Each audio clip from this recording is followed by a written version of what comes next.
৩৬ বছরের আইনি লড়াইয়ের পর শেষ পর্যন্ত ১৮ লাখ টাকা ক্ষতিপূরণ পেতে যাচ্ছেন যশোরের শয্যাশায়ী বীর মুক্তিযোদ্ধা মুন্সী মহিউদ্দিন আহমেদ। নানা আইনি প্রক্রিয়া শেষে বিচারপতি কামরুল কাদেরের নেতৃত্বাধীন হাইকোর্টের দ্বৈত বেঞ্চ রাজশাহী বিশ্ববিদ্যালয় কর্তৃপক্ষকে ২ মাসের মধ্যে ১৮ লাখ টাকা ক্ষতিপূরণ দেওয়ার নির্দেশ দেন। হাসান জাবেদের আরও একটি রিপোর্ট।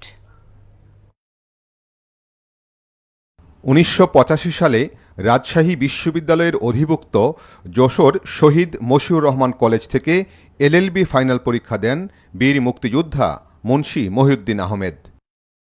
৮৮ সালে প্রকাশিত ফলাফলে তাকে অকৃতকার্য দেখানো হয়, কিন্তু তাতে দমে যাননি যশোরের সরকারি এমএম কলেজের সাবেক ভিপি মহিউদ্দিন আহমেদ। এরপর তিনি উত্তরপত্র পুনরায় নিরীক্ষণের আবেদন জানান। বিশ্ববিদ্যালয়ের অনুসন্ধান কমিটি খাতা মূল্যায়নের ক্ষেত্রে অসদাচরণ খুঁজে পান এবং খাতা মূল্যায়নকারী ২ শিক্ষককে খাতা দেখা থেকে বিরত রাখার নির্দেশ দেন।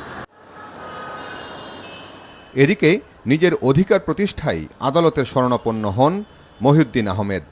নিম্ন আদালত থেকে হাইকোর্ট পর্যন্ত গড়ায় সেই মামলা।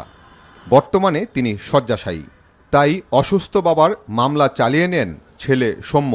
শেষ পর্যন্ত বাবার পক্ষে রায় পাওয়ায় সন্তোষ প্রকাশ করেন তিনি।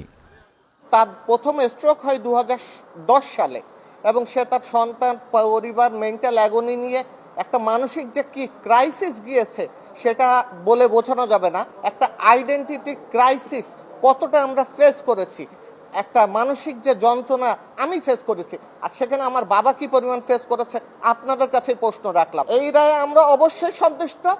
মামলা রায়টি দ্রুত বাস্তবায়নের জন্য সংশ্লিষ্ট কর্তৃপক্ষকে দ্রুত অনুরোধ জানাচ্ছে।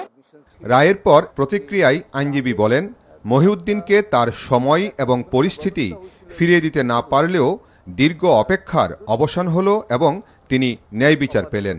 আদালতের সামনে আমরা রিট আবেদন করেছিলাম ৩০ লাখ টাকা ক্ষতিপূরণ চেয়ে।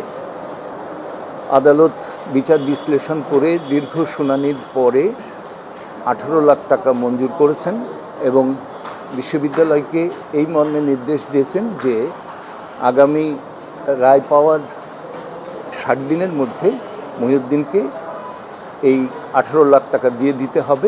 শিক্ষা প্রতিষ্ঠানে রাজনৈতিক বিবেচনায় শিক্ষার্থীদের সাথে যাতে অবিচার করা না হয় সেই দাবিও জানালেন মহিউদ্দিনের পরিবার। Hasan Jabed, NTV news, Dhaka. এখন বিকাশ অ্যাপেই পাবেন দেশের প্রথম ডিজিটাল লোন।